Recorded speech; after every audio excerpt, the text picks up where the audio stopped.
Buffalo has many murals. Each tells a story. There are some that stand out, like this one of Harriet Tubman, an abolitionist. She helped lead many to freedom using safe houses along the Underground Railroad, which had stops here in Buffalo.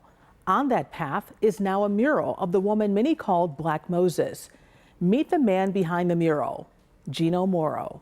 Such a large canvas to work on, the expressway, the overpass, the wall. And so I really spend a lot of time just meditating on the pure size of it. But the things that you could not anticipate is, okay, how would I respond to being 14 feet up and on a scaffold on unlevel ground? Then the spiders, oh my goodness, there's a spider infestation going on.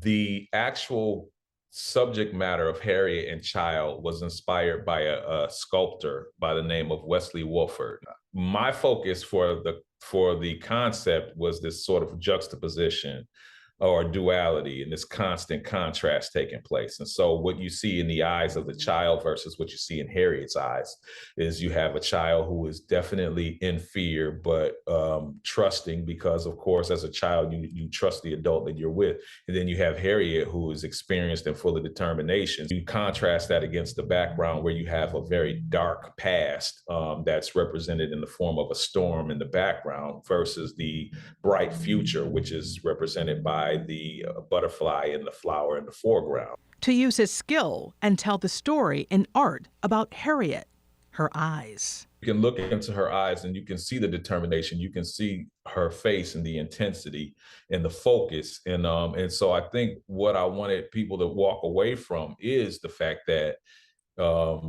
having that degree of determination and focus creates the outcomes that you desire.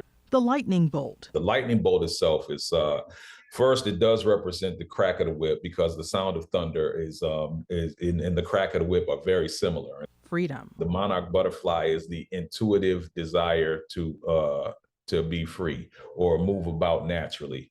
And so the monarch, of course, has a path from north to south and back north again when it migrates and reproduces. If you were to take a map of the United States and lay it directly behind the thunderbolt or the lightning bolt, it is actually the path of the Underground Railroad from the south on through to Canada. So I actually pulled that symbology off of a map and tied it in as a source of nature in the form of a lightning bolt. And the fact that this mural is right here where you are on the United States and there's Canada.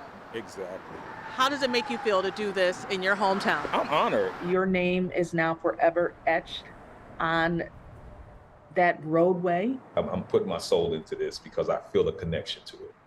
Morrow now lives in Dallas with his family, and he takes time to follow the saying, each one, teach one. If I wanted to inspire the next generation of people who learns about this story, I don't want to inspire them from images that make them feel like, chains, whips. That's not inspiring to me. And I love my history, and I know my history well. And I think that that's a relevant part. I have to teach my children that, but I have to also teach them about how to continue to hope. Hope, Harriet. Because he's learned to hope with opportunity, he's leaving a mark on the path of freedom.